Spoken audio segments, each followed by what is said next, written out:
Bahadır sensin, floor is yours. Thank you very much. Thank you everyone for joining us on Zoom in our symposium organized by the TOBB University and Japan Embassy in Ankara. Thank you for kindly participating.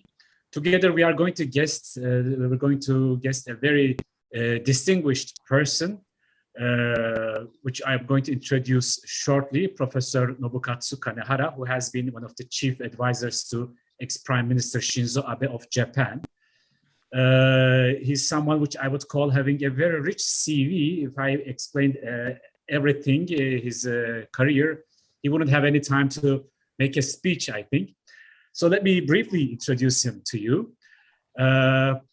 Mr. Kanehara served as Assistant Chief Cabinet Secretary to Prime Minister Shinzo Abe from 2012 to 2019. In 2013, Mr. Kanehara also became the inaugural Deputy Secretary General of the National Security Secretariat, a role which he held until his retirement from government service in 2019.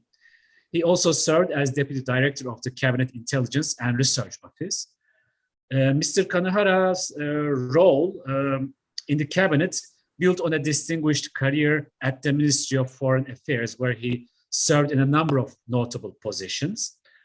These included the Director General of Bureau of International Law, Deputy Director General of the Foreign Policy Bureau, Ambassador in charge of the United Nations and Human Rights.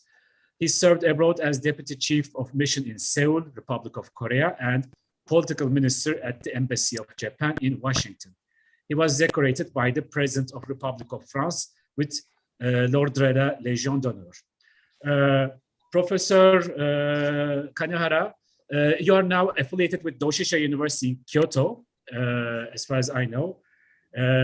Thank you very much for coming, for being our guest.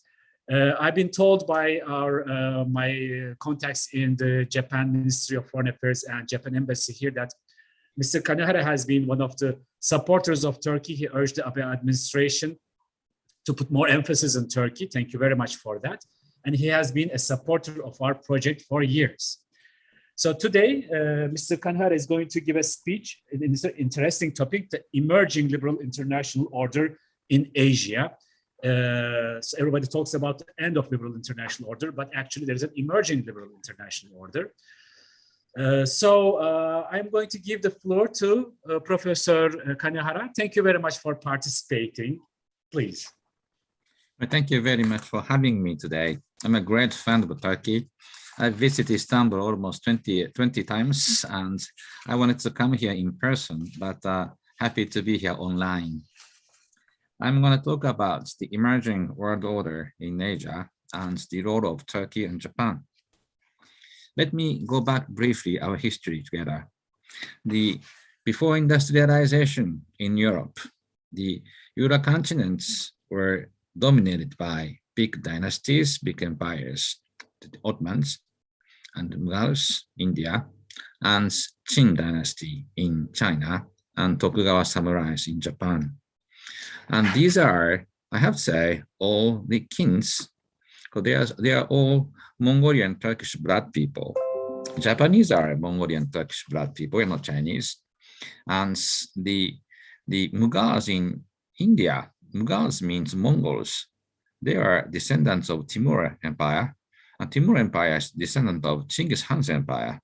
And they invaded India and stayed there. And Turks are, of course, Turks. And we were dominating the Euro-Asian continents before Europeans became very strong. Before the Industrial Revolution, Europeans were coming to the shores of Asia. They wanted to buy our tea, our cotton, our silk, porcelain, and these things. And they were merchants.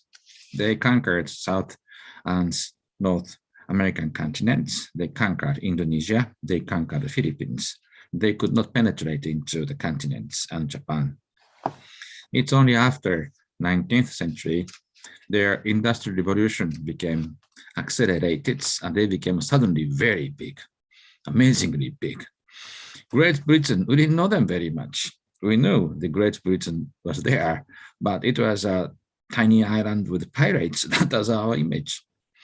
And suddenly, Great Britain became the great empire, having the strongest navy and producing almost half of the world's wealth.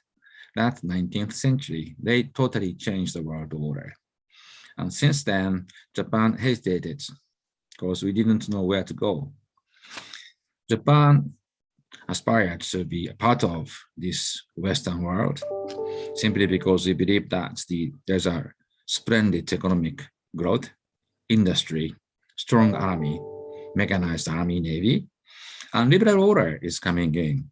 There were dynasties in Europe, like say Hanovers or Bourbons destroyed, but the Habsburgs and the Hohenzollern Romanovs were there.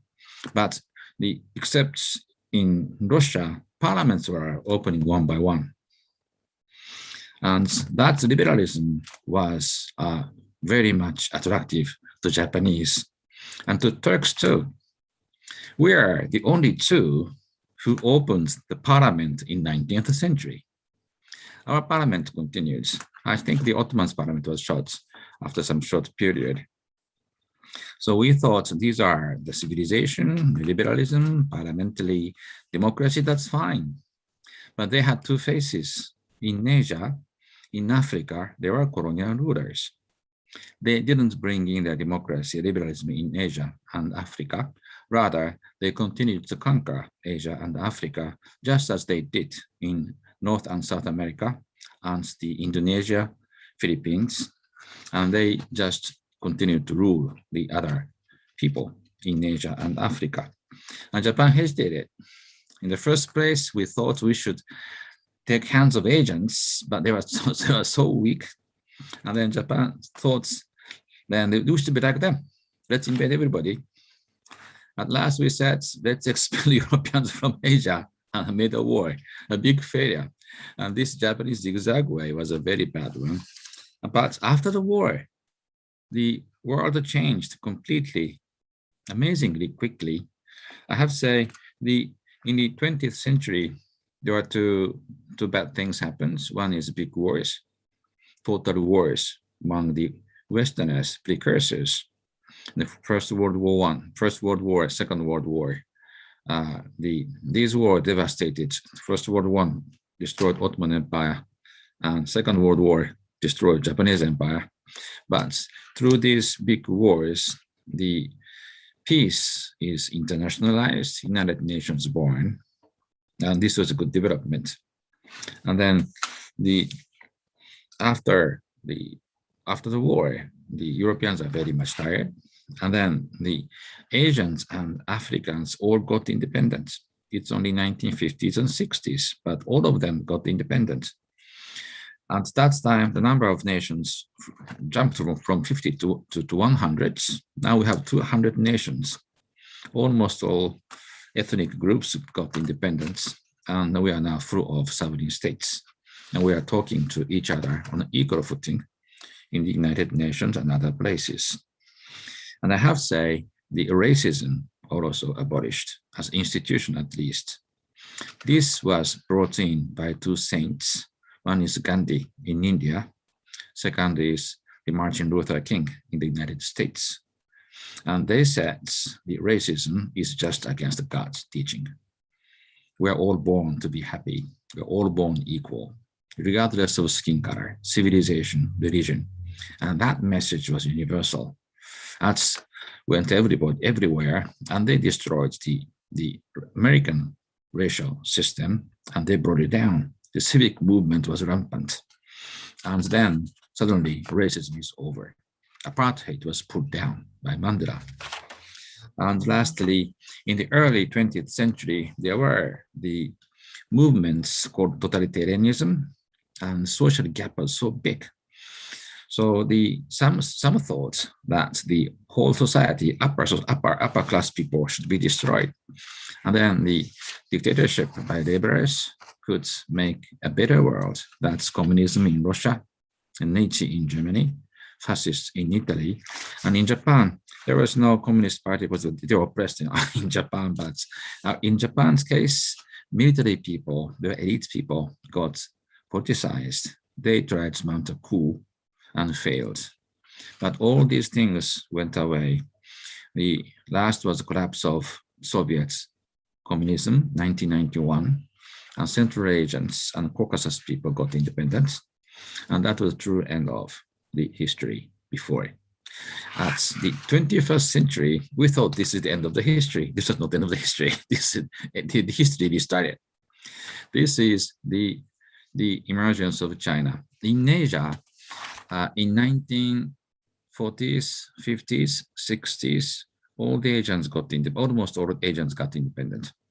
And some fought a war against coming back Europeans. In Indonesia, they fought against British and the Dutch.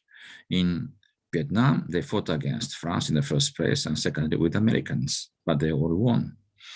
And they had dictatorship because their rulers were democratic in 19th century, so they didn't trust democracy in the first place. They cherished the dictatorship. But after 50 years of dictatorship, one by one, they got democratized simply because they were successful in economic achievements.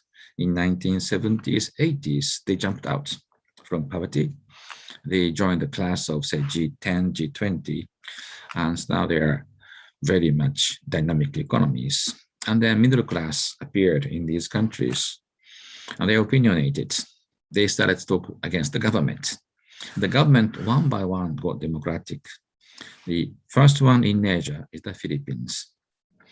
We invited once President Aquino for a seminar several years ago, and she said proudly, the Philippines is the first democracy, but don't say that Philippines got democratized. Philippines was democracy before conquered by the Americans, just after Spanish-American War. We simply took it back, she said. She was very proud of her democracy. Yudhoyono, Indonesian president, he also came to Tokyo to a seminar, and he said, the Indonesian democracy was made by me. Yudhoyono, he said, independence by Sukarno, and the development was Suharto, but democracy is me, he said, and he was very proud of it.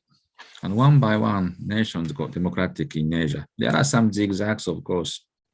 The industrialization, democratization, free markets, these go hand in hand, but it takes 1 century to take roots truly. Japan, we have a history of 150 years of modernization, and finally we said this could be okay. It's now emerging in Asia, and there we have to push this forward.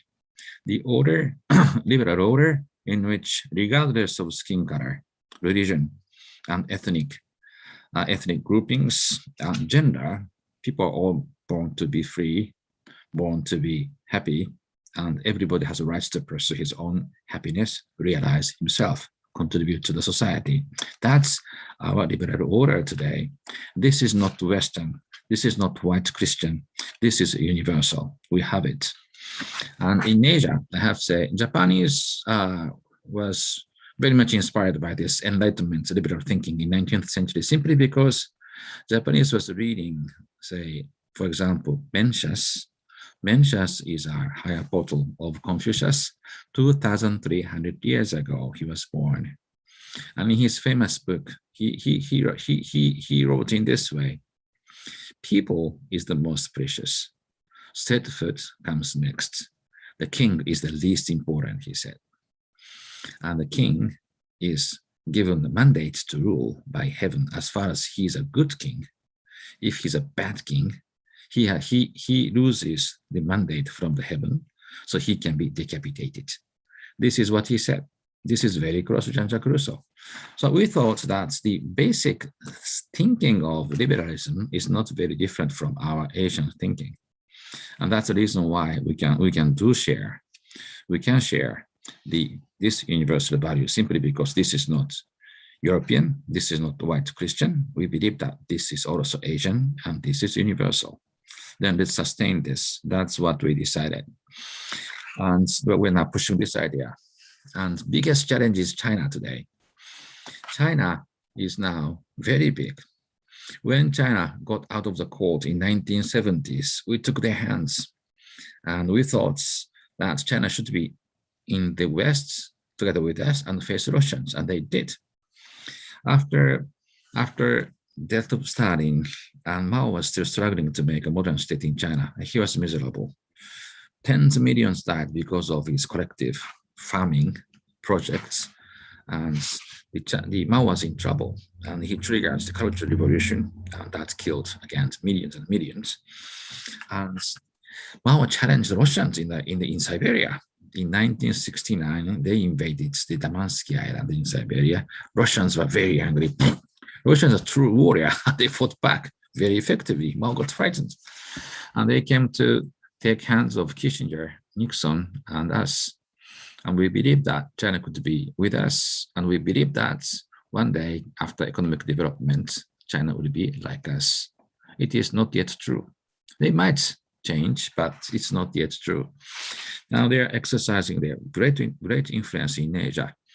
And they are now 75% of US economy. And the military budget is now 5 times bigger than Japan. It's almost 1/3 of US military budget. US military budget is half of the world military budget. It's huge. 1/3 is a very big one. Japanese military budget the size of UK, France, or Germany. That means UK, France, Germany, Japan, and maybe plus Italy.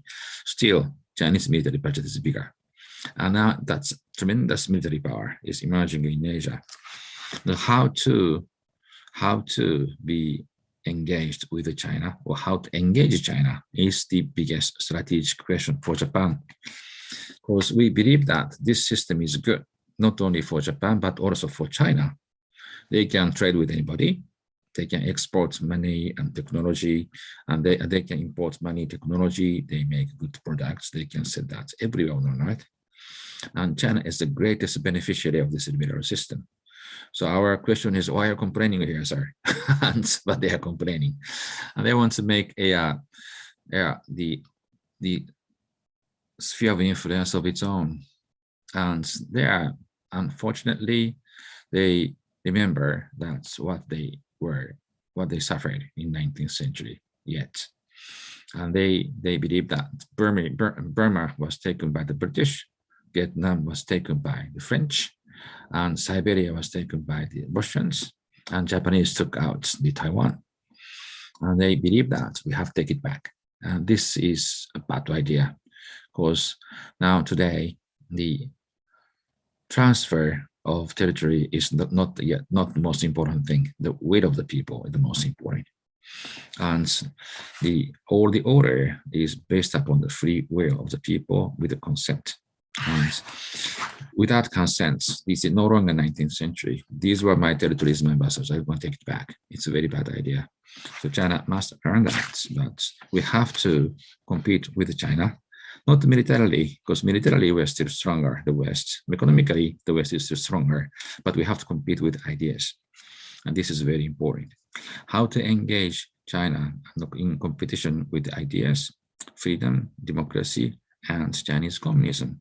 And this is where we have to compete seriously with China. And in that case, I believe that Turkey, Japan have special responsibilities, because we are the precursors of industrialization. We survived the 19th century, Ottomans and Japanese. India lost independence. China almost lost independence, at least by half they lost independence. The colonies were inside China. Shanghai, Tianjin were the European multilateral colonies, and they lost a lot of territory, but we survived somehow. And we struggled with Europeans and Americans and tried to swallow and digest and understand, is this system good or bad? And Japanese are sort of westernized agents, and Turkey is inside NATO, very close to Europe, but we are still agents. And we can tell to the agents that we are different, but the values that Europeans and Americans uphold today are not completely white Christian. This is the same values as we cherish, much, much earlier than the Europeans and Americans. So we have to maintain this flat international order, and everybody is equal, every human is equal, and we have to respect dignity of everybody, regardless of anything, skin color, gender, whatsoever. And there are then as the precursors of modernity in Asia, and there Turkey and Japan have responsibilities to show the model to other Asians. That's what I believe. Besides that, on concrete items, there are things that in which Japan and Turkey can cooperate. One is cyber, NATO. NATO is a very important organization in Europe, but their responsibility is limited in Afghanistan, not goes beyond. But cyber is a very particular space. There's no border there, and there's no distance. In cyberspace, there's no distance. Just next door, one inch ahead, it's North Korea, China, Putin is here. And there's no distance here. So there's no geopolitical or geographical limits in cyberspace. We wish to enhance our cooperation with NATO members, and there Turkey is a great member, and we wish to cooperate in that domain too. And there, in this way, on the both edges of Euro-Asian continents, the Turkey and Japan could shine as a leader of the liberal order that is emerging only now in Asia as the precursor, as a model to follow. And we can share with them the difficulties we had. It's not an easy way to join the European club. It took one century, and we made big mistakes too. But the path we followed could show other Asians the paths to follow. And in the end, this system is not a bad system. Freedom, democracy, free trade, and regional economic integration, and everybody is equal. And this system can be sustained on the two edges of the continents, that is Turkey and Japan. Thank you very much. I said I'm going to talk 20 minutes. I spoke 20 minutes. So I'm going to stop here. I'm happy to pick up any questions. Thank you very much.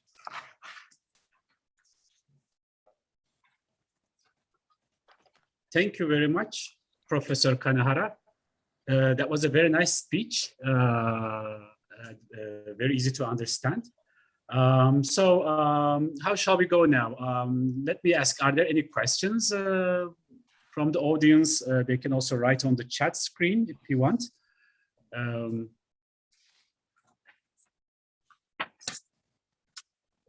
Yes, there seems to be questions coming. Okay. Can you allow me to read these? I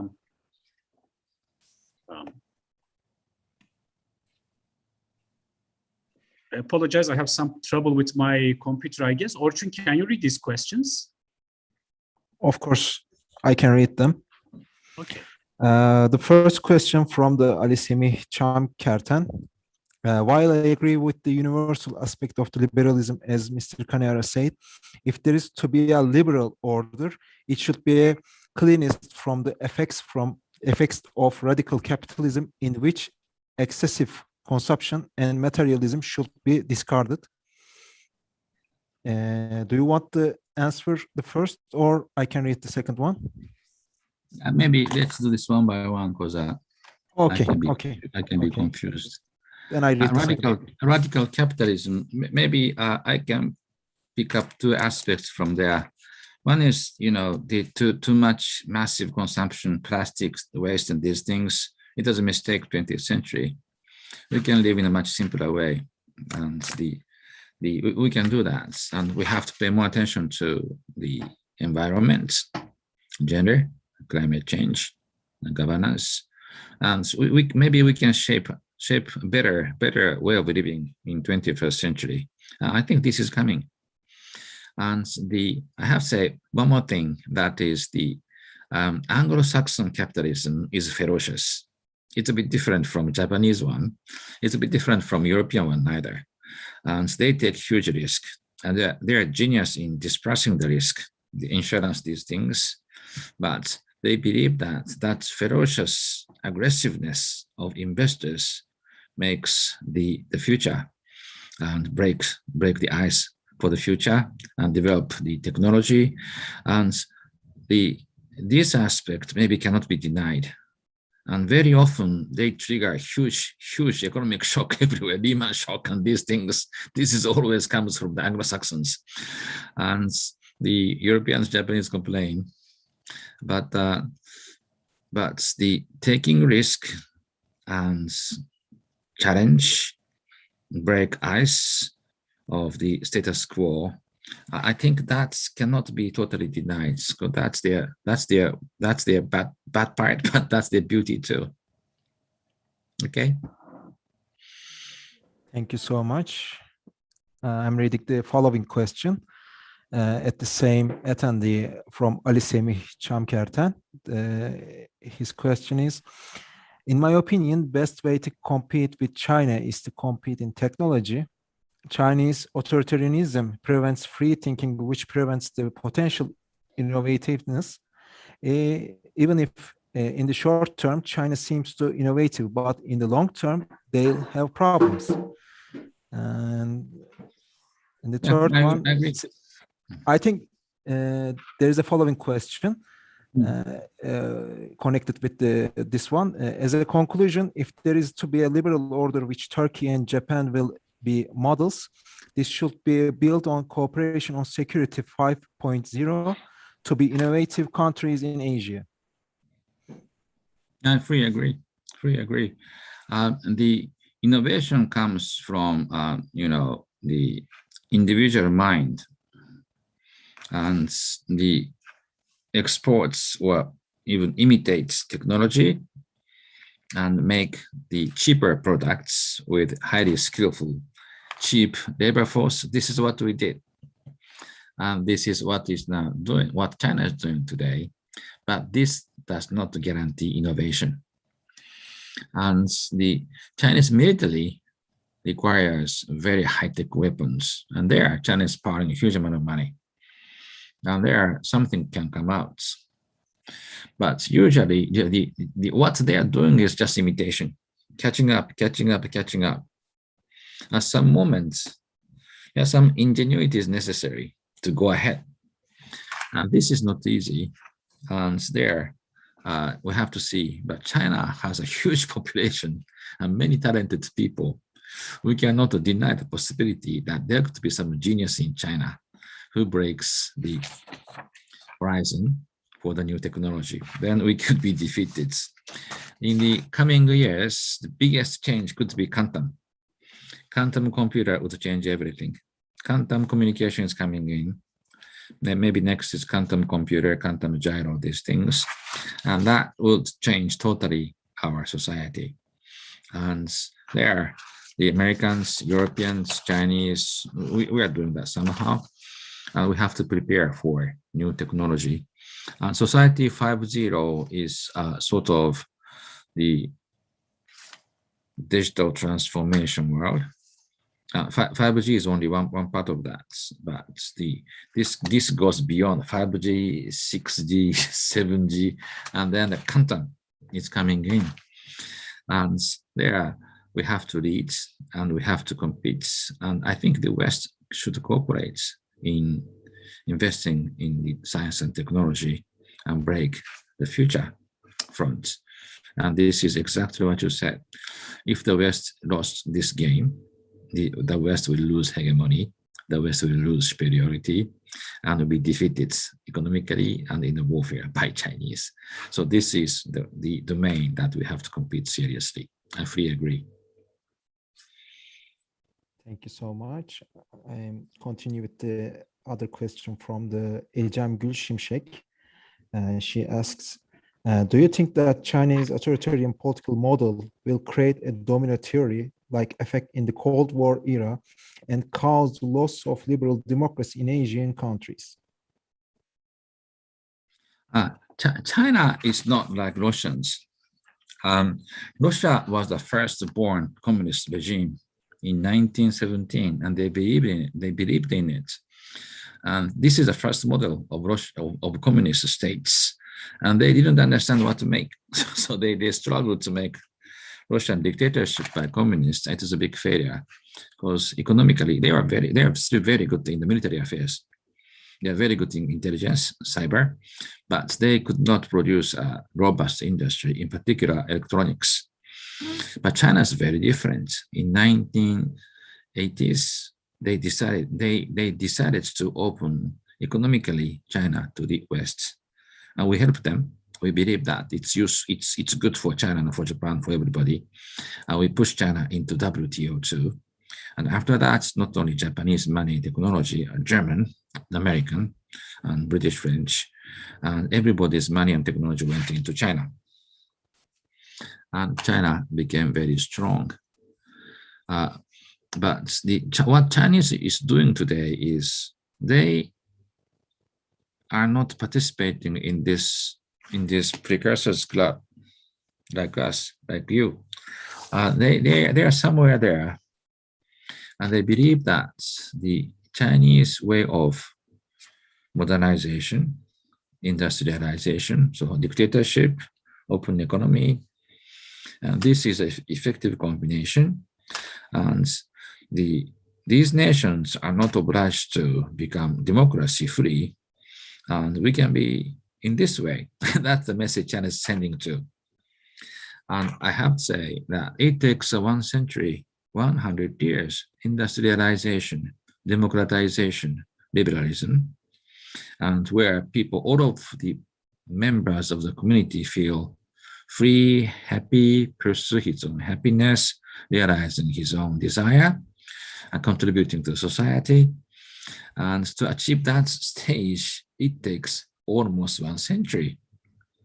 China is somewhere there.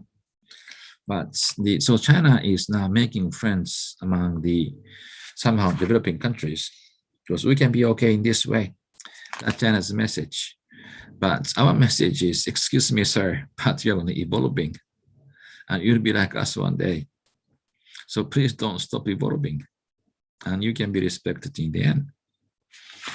China, today's China is a bit different. They believe that they can be leader of the world, and their followers are the less developed nations. And our message is, no, we are making one big world where the system is flat, everybody is okay, everybody's dignity is respected. Rule is very simple. If you can work hard, you can make money and you can be respected, but try to make efforts to contribute to, say, others or humanity.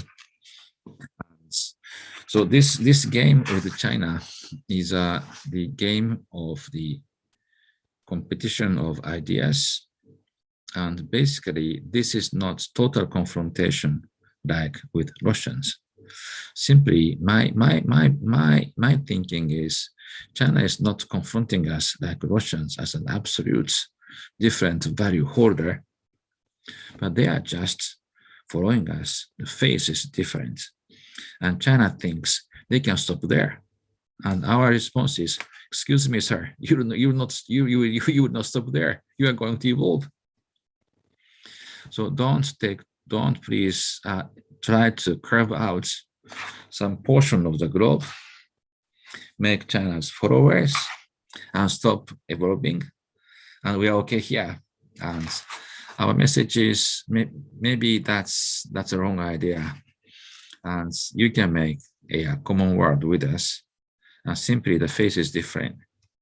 You came a bit later, but you'll be like us several decades later.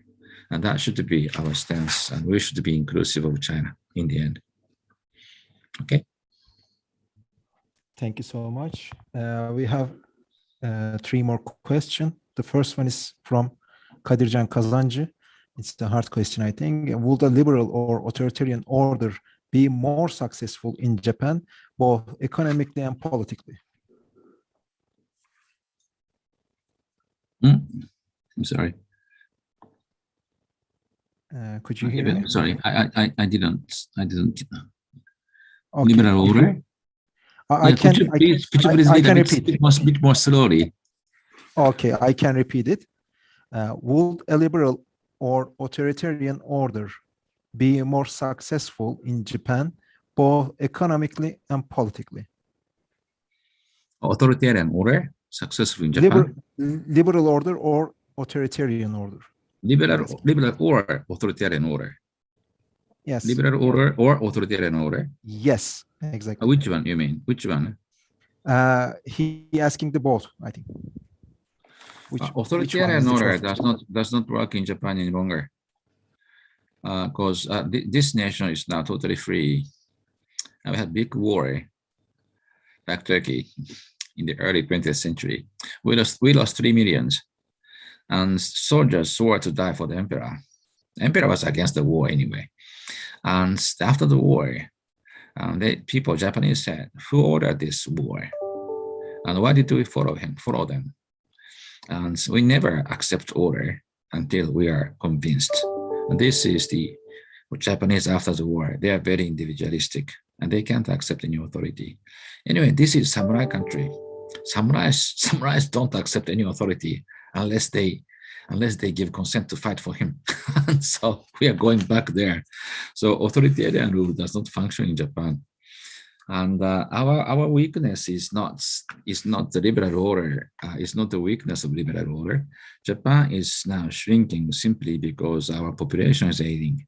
That's our weakness. Japanese population is now 127 millions. And our average age is amazingly 50 years old. Amazing, isn't it? Average age of Japanese is 50 years old. Chinese 40, Americans 40, Indians 30, Africans 1 billion, 19 years old. So if we feel very old. So nation is shrinking. Today's baby born is 950 millions. I'm sorry, 95 millions.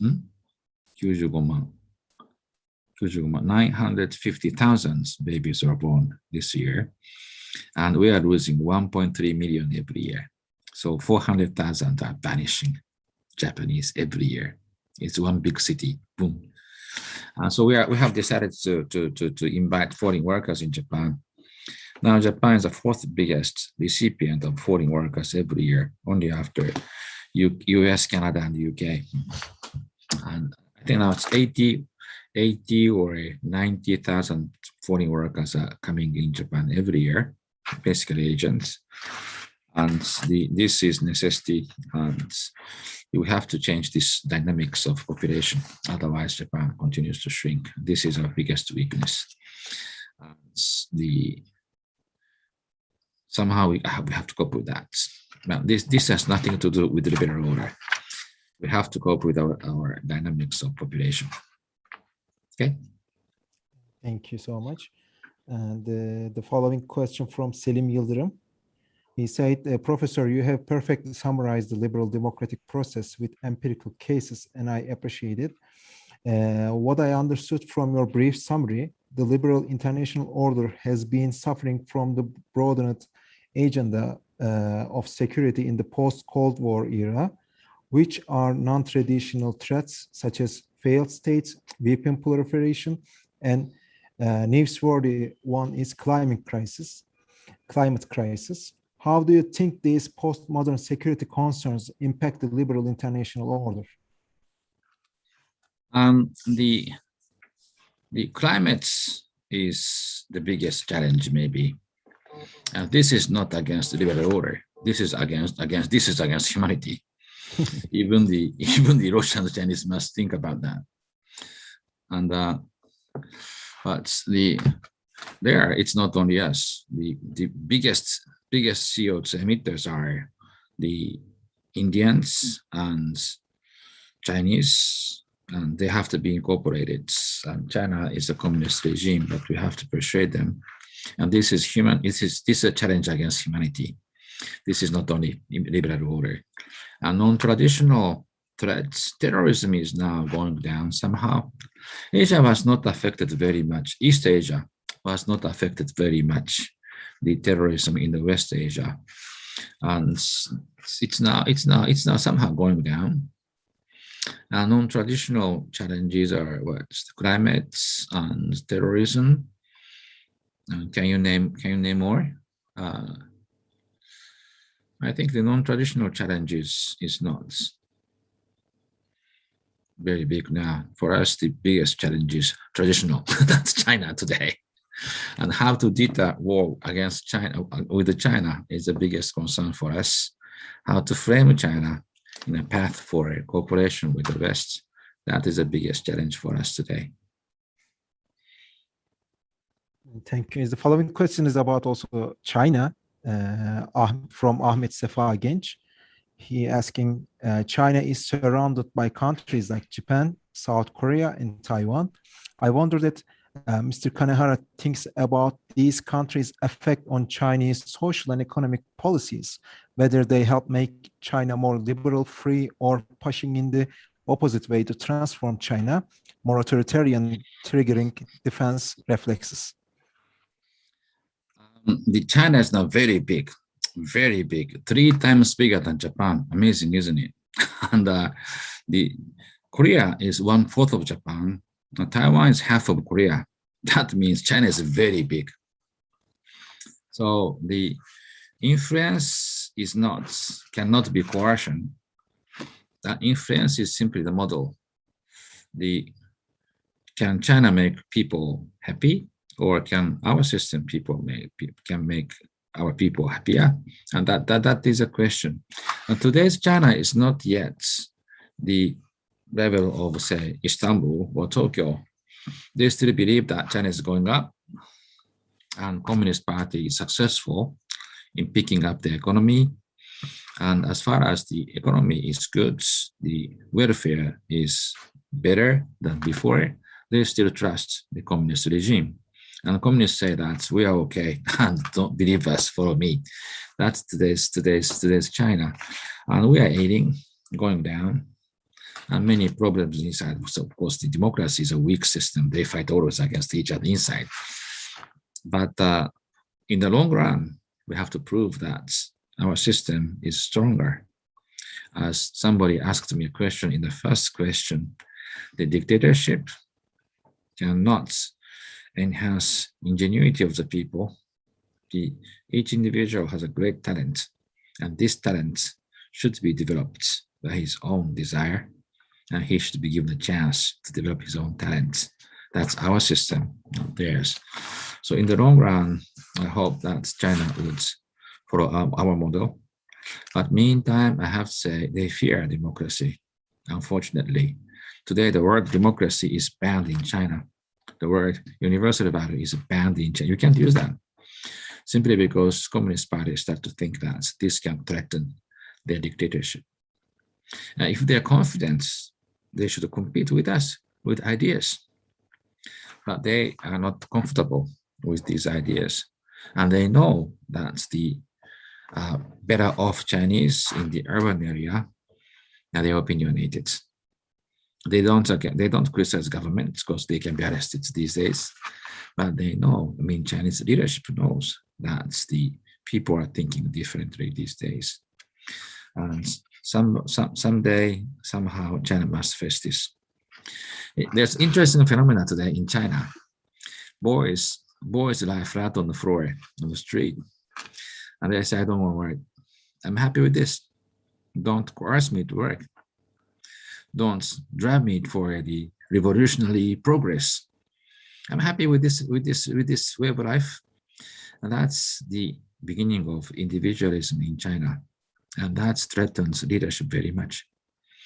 They still believe that they can drive people for the revolutionary state building, the washing brains and driving people. And it's over.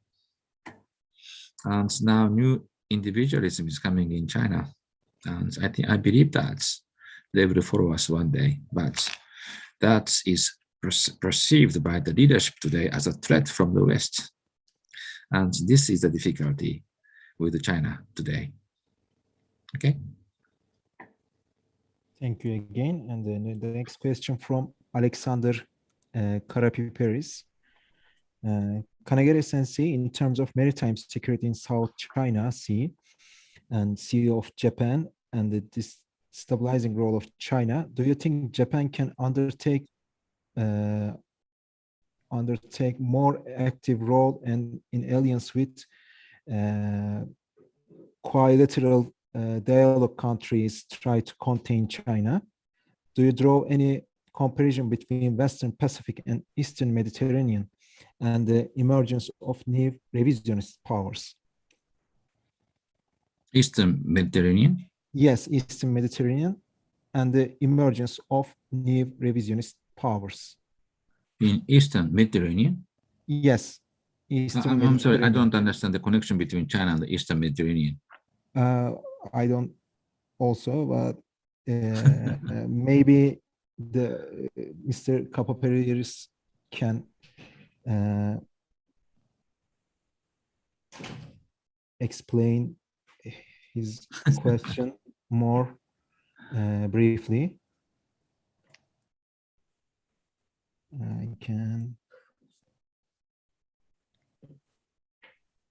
I'm sorry, I'm searching for him. And yes, Chinese maritime strategy or how Mr. to Alexander cope Kapaperis, with that?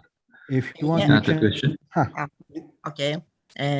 Good morning. Ohayo gozaimasu, Hi. sensei. Hi. I'm speaking about the destabilizing role in maritime security affairs. And I mean, there is two main points. One was the South China Sea and the role of China, which is acclaimed to herself in order to, let's say, revision the whole status quo. And as well, last year, we have the same problems in the Eastern Mediterranean area. I'm speaking about Egypt, Israel, Cyprus, I see. Yeah. Greece, Turkey, and so on. If these natural resources in both areas make the stability in the area and somehow the role which some middle or grand powers assign to themselves in order to, let's say, find a new status quo in the area, in both areas. Did you find some parallel in both areas? Parallel. I don't think so. I don't think so. I mean, usually many blame both as destabilizing role, a kind of Lebensraum, both China and Turkey. Turkey arise as a middle power, as a regional power, and therefore they think that the role of Turkey and the hard power, which like to show, is in comparison with China and the role which China assigned to herself in South China Sea or Sea of Japan. I think China. Sorry. Okay, thank you very much. Domo arigatou gozaimashita. Hi. I think China and Turkey are very different. In Eastern Mediterranean, I have to say after the Cold War, Soviets and American influence are decreasing, and the regional powers are rising again. That's of course Turkey, Iran, and this is maybe new dynamics here in the region. But Turkey is deeply locked in the West as the biggest contributor of the force in NATO, and the eastern wing of NATO, strongly connected with Europe. And Turkey has, of course, we have difficulties sometimes with Americans. Turks have difficulty with the Europeans, and that's understandable. But still, Turkey is heavily heavily locked inside the West, and that is us in the East and the West in Turkey. And the oil is now found in the East Mediterranean, right? And there are some groupings there, and they're excluding Turkey. And I don't think it will be fruitful in the end. I believe that Italians and French are there too, right? With the Egypt and others. But to make a multilateral cooperation, and then I think the removing Turkey from that grouping will not be very constructive, and Turkey must be there. And multilateralism is possible. In Southeast Asia, I mean, South China Sea is very different. China has a China is not very big today, much bigger than Turkey, and the difficulty is that the China still does not understand international law and the naval strategy. Great navies do not claim a huge area of the sea. Great navy thinks the narrow territorial water is better for their operation. They go to the shore of the enemy and destroy the cities. That's great navy's job. And make a huge sea area part of their territorial sea is not the great navy's idea. Weak navies try to make some area near the coast as a defense zone. And China applies this weak navy's idea to very big high seas. And this is a big mistake. They can't do that anyway. And no naval nations could conquer Mediterranean, right? Romans, Turks, Ottomans, and the Aragons or Italians. And the South China Sea is much bigger than the Mediterranean. And China can never occupy exclusively this South China Sea. They cannot do that.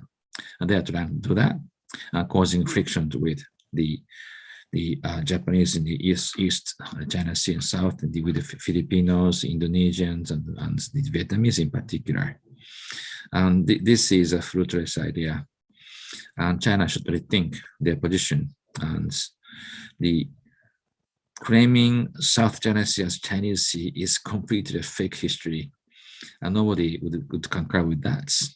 And they are making many frictions with the Vietnamese, Filipinos, Japanese, and somehow with the Indonesians too. And there we should get together. China says this is the internal family affairs in the South China Sea. Our response is, excuse me, sir, South China Sea is much bigger than the Mediterranean. This is high seas.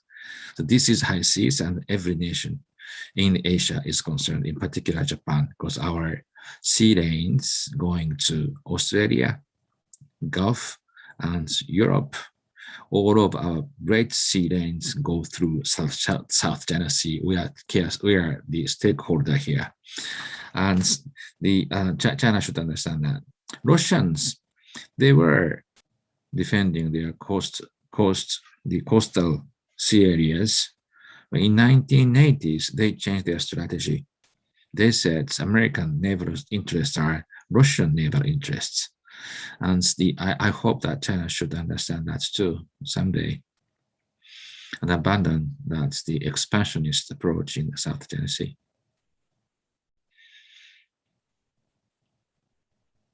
There are a few good questions too, but I couldn't help sliding in, ask my own question, if it is okay with you. Some years ago, I have read one of your articles, which was published in, I found it in JII website.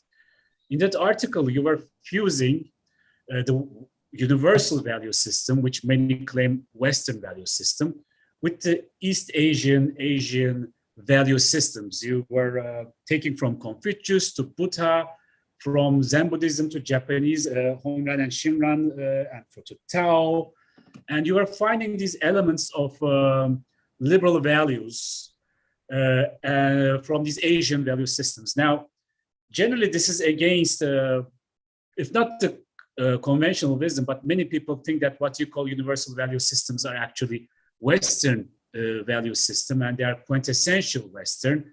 And many claim that actually the Eastern thought and Eastern value system are an impediment to development of liberalism, freedom of the individual, and these kind of values. So your writing just flies against this idea that you find the elements of liberalism in Eastern value system. This is not so much a question actually, but I would love to hear your comments and explain those kind of ideas maybe in a few sentences to us today, if it is possible. The humans are all the same, a bit different skin color, hair color, but humans are all the same. We live in a community like monkeys, dolphins, wolves, zebras. We live in a community, and the ways to make these communities are the same. And we make community for the survival, and we make the community for living better. We make a community for caring the weaker, old, pregnant women. That's the reason why we make a community here. And then how to make a theory about it and how to share that among the members. That's what the humans are working on centuries. And the first thinkers in China is not respected militarily in Asia at all. They are very weak militarily, very often conquered. But China is respected simply because they came to the idea of Ren. Ren means love. Confucius said, Ren is the highest value of Confucius, and Ren is love, he said. And that is the reason why Confucius became very famous in Asia. And that means what? That means everybody is equal, and everybody has its own truth in it. And it's his own. That's consciousness. That's conscious. And then how to make a community there together. We have to make a leader. We have to make an order. We have to make a powerhouse here. This is instrument for living better of everybody inside the community. And this is true. This is truth. This is truth as animals, as of humans. And this thinking was there. But unfortunately, Asians, Japanese and the Koreans, Chinese, East Asians could not come with the institutions like elections, parliaments, independent judiciary. We simply said that the king must be good, must be caring, must be nice, must be kind to the people. And very often kings are cruel. They never pay attention to the people. And Europeans know very often that the kings are cruel. they are abusing people. And they came up with ideas. Their Enlightenment thinking is very new. We knew that 2,000 years ago. Enlightenment thinking, that's the source of liberalism, right? Before that, it's not them, it's Romans and Greeks. They borrowed it only after 13th century. And they started to say that the freedom is everybody, or we have to be democratic. They started to say that only several centuries ago. And they developed the institutions. That's their great contribution to the humans. And we borrowed it, and it's successful. But the core thinking of how to make human community functioning, how to make community people survive, live better, feel happy, there we have much longer thinking than them, and essence is the same. That's my thinking. I don't know Muslims, so I believe Buddhists say the same thing. If the king is against the teaching of Buddha, his kingdom can be easily destroyed. That's Buddha's teaching. And I think the brotherhood of Muslim teaches love, right? I want to study that, but I didn't know that very well. So I can deploy my theory in Muslim world, but I believe that we have the same thing. Thank you very much. Thank you very much, Professor. If you have 5 minutes, Sure. Just a couple of more questions. Go ahead. Let me continue with them. I think I will summarize them. One question is about whether do you see a role for NATO in the Pacific is one question. And another question is that, let me ask together, is that how do you evaluate the liberal international order today? Is it disintegrating? What is your ideas about this? You have mentioned these actually before. Can you just in 1 or 2 sentences talk about this as well? There's another question too, but I'm afraid we don't have much time, Fatma Sever. I'm so sorry. It's about the Taiwan-China relations, what is going on recently. Maybe you can add up as well, and then we can wrap it up. Yeah, NATO, we have been trying to expand our relationship with NATO, but NATO is a military organization. It's a clear responsibility. It's inside the Atlantic, right? The maximum eastern edge is Afghanistan because they attacked Americans. But the cyberspace is particular space. There's no border here. There's no distance. It's one click. Brussels, Moscow, Beijing, Tokyo, one click. There's no distance. There's no time, and there's no distance in cyberspace. So there, I believe that Japan and NATO could substantially cooperate how to enhance cybersecurity, these things. This is one. This integration of the West, it's true, simply because the Americans are still leading the world, but they are shrinking in proportion. They're very big after the war. Europeans devastated, Asians and Africans still under colonial rule, Japan devastated. But now they got independence, they are now coming up very quickly. Europe is rehabilitated, Japan rehabilitated. Americans are maybe less than 1/4 of world economy, they're shrinking in proportion. And new ones are coming in. And we have to ask, is this destabilizing or is this strengthening our order? My hunch is we are strengthening because we are no longer dependent upon the Americans. We are trying to contribute to sustain this liberal order together in concert with others. So if we can be united, we can sustain this in a more robust way than before when Americans are sustaining this alone. So we should say that we should not be pessimistic that our system is integrating. No, our system is becoming more various, and with more responsible partners, we can make this more robust.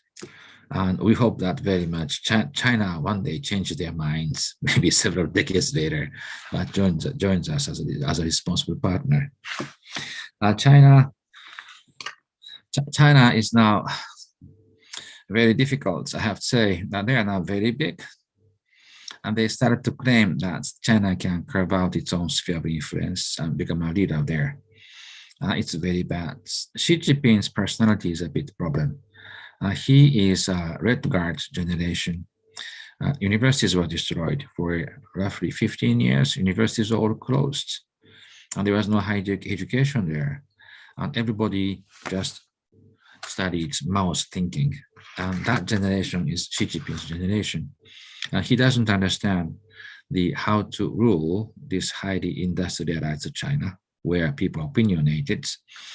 And he is now going back to somehow Mao's age, imprinting Xi's thinking through textbooks to kids, and the stress, the historical sufferings of China, and say the Taiwan conquering is their historic mission, and these things. I don't believe that Chinese could follow him in the end. Nationalism is a fever of youth. After several years, it goes away. People get matured and thinks that his and his family's happiness, health are the most important for everybody. And China will change, but now for some moments, China is going in a different way. And they believe that our liberalism, freedom, democracy are the threat to them. Because why threat? We say, but this is good for your people. And they say this is bad for the government, for the ruling party, dictatorship. This is somewhere, this is the game between China and the West. And we can't coerce anything upon China. Now they are very strong, very big, very rich. But we can still compete. That's our ideas will prevail. Because your people will buy our ideas. That's how we should face with China. Okay. Thank you very much, Professor Kanehara. Thank you very much for this enlightening speech. I think it was wonderful. We learned a lot from you. And we hope that one day we are going to be able to host you in person in Tokyo University as well. Happy to come. Happy to come. Thank you very much for your time. And thank you very much for having me today. Thank you. Thank you very much. I would like to thank participants as well for joining us. Thank you. Take care. So hope to see you again. Soon. See you soon. Thank you. Thank you. Thank you. Thank you, everybody, for coming. Bye-bye. Bye-bye.